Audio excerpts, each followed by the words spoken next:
ជំរាបសួរបងប្អូនទាំងអស់គ្នាបែកបងប្អូនមកជាឯងដោយសារតែរវល់មែនទែនបងប្អូនដល់ខែរវល់គឺអត់មានវីដេអូបញ្ចេញមកបងប្អូនដោយសារតែដកឃ្លីអត់រួចចឹងណាបងប្អូនហើយនេះគឺជាប្រភេទអាវដែលខ្ញុំបានបង្ហាញបងប្អូនម្ដងរួចទេហើយនេះគឺជាអាវពណ៌ក្រហមដូចនៅក្នុងរូបដែលខ្ញុំបានដាក់នៅលើអេក្រង់ដូចគ្នា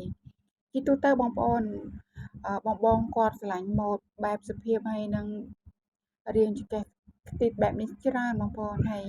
និយាយទៅដល់ពេលខ្ញុំរវល់ទៅគឺអត់បានថតឲ្យបងប្អូនបានមើលពីវិធីក្នុងការកាត់ឬក៏ដេរប្រភេទម៉ូដអាវមួយប្រភេទនេះទេតែថ្ងៃនេះគឺខ្ញុំគ្រាន់តែចង់បង្ហាញបងប្អូនពីវិធីក្នុងការចេញពុម្ពដោយសារការចេញពុម្ពអាវនេះគឺអត់ងាយស្រួលទេបងប្អូនដោយសារតែប្រភេទអាវនេះគឺយើងពិបាកទាំងកាត់ពិបាកទាំងដេរដូចគ្នាណានេះគឺខ្ញុំកំពុងតែវាស់ខ្ញុំបញ្ចេញកន្ទុយត្រីបងប្អូនខ្ញុំចេញវ៉ាល់ដែលយើងផ្ដាច់វ៉ាល់ហើយយើងដេរពីលើអញ្ចឹងណាតែផ្ទាំងអាវផ្នែកខាងក្រោមផ្នែកដេរហ្នឹងគឺខ្ញុំទុកដែរបងប្អូនតែវ៉ាល់យើងចេញទៅវ៉ាល់ផ្នែកផ្ទាំងទ្រូងដែលខ្ញុំកំពុងតែបញ្ចេញហ្នឹងតែមួយស្លឹកចំណុចកណ្ដាលហ្នឹងទេណាបងប្អូនដើម្បីយើងពេលដែលយើងដេរទៅគឺយើងដាក់នេះពីលើហើយវ៉ាល់ហ្នឹងក៏យើងកាត់ឲ្យវាខោចខ្លីជាងប្រភេទសម្រងអាវរបស់យើងដែរដើម្បីដល់ពេលយើងដាក់នៅលើខ្លួនយើងទៅវាឃើញខ្ទិះហើយបាសស្អាតណាបងប្អូននេះខ្ញុំកំពុងតែកាត់នេះគឺជាប្រភេទវ៉ាល់ដែលយើងដាក់ពីលើផ្ទាំងចំហៀងរបស់យើងមកផ្ទាំងទៀតណាហើយអាវមួយប្រភេទនេះគឺខ្ញុំលក់ដាច់បងប្អូនដោយសារតែជាប្រភេទអាវដែលយើងចេញរាងស្អាតប្រភេទអីវ៉ាន់គឺខ្ញុំកាត់អត់ទាន់ទេតែបើសិនជាបងប្អូនមានតម្រូវការបងប្អូនស្រឡាញ់ប្រភេទម៉ូដបែបនេះបងប្អូនអាចធ្វើការកម្មង់ខ្ញុំបានបងប្អូនអាចឆាតចុះ page ណាដោយសារតែអីវ៉ាន់វាមានចំនួនកំណត់បងប្អូនហើយពីច្រើនបងប្អូនគាត់កម្មង់អញ្ចឹងគឺខ្ញុំស្រួលធ្វើអីវ៉ាន់ដែលបងប្អូនកម្មង់ច្រើនអញ្ចឹងគឺអីវ៉ាន់វាអត់សូវមាននៅក្នុងស្តុកទេតែបងប្អូនធ្វើការកម្មង់ទើបបងប្អូនកាត់ជូនបងប្អូនណាមានម៉ូដជាច្រើនទៀតបងប្អូនដែលខ្ញុំត្រៀមនឹងបង្ហាញជូនបងប្អូនតែដោយសារតែមួយរយៈនេះគឺខ្ញុំជាប់អីវ៉ាន់ភ្ញៀវអញ្ចឹងគឺខ្ញុំដកឃ្លាអត់ទាន់រួចទេអញ្ចឹងគឺខ្ញុំសេរីអីវ៉ាន់ភ្ញៀវមួយរយៈសិនខ្ញុំនឹងបញ្ចេញម៉ូដថ្មី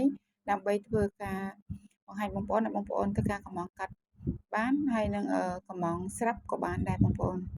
ហើយនិយាយទៅបងប្អូនប្រភេទម៉ូដនេះបងប្អូនមើលទៅដូចជាងាយស្រួលហើយសាមញ្ញតែវិធីក្នុងការកាត់និងការដេរហើយក៏ចំណាយក្រណាត់ដល់ច្រើនដែរអត់ងាយស្រួលទេបងប្អូនហើយក្រណាត់ក៏ចុះដែរណាបងប្អូនហើយតម្លៃនឹងការទូទាត់ក្រណាត់នេះក៏និយាយទៅចំណេញតាមតិចតួចទេបងប្អូនធ្វើជូនបងនៅតាមអនឡាញ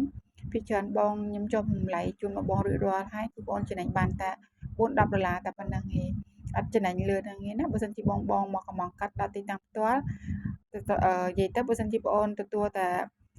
ឈ្នួលក៏បងអូនចំណេញលើសពីការកាត់ដែរបងប្អូន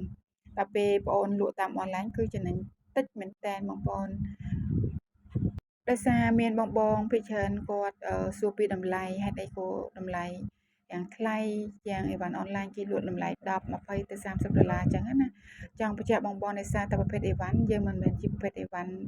រយទេគឺយើងកាត់តម្រូវខ្លួនរបស់បងហើយកាត់ដោយប្រភេទអីវ៉ាន់ដែលបងកំងនៅទីតាំងផ្ទាល់អញ្ចឹងគឺធ្វើជូនបងមកស្អាតណាហើយក៏ធ្វើជូនបងនៅក្នុងរូបភាពដែលបងបានផ្ញើមកឬក៏តាមតម្រូវការ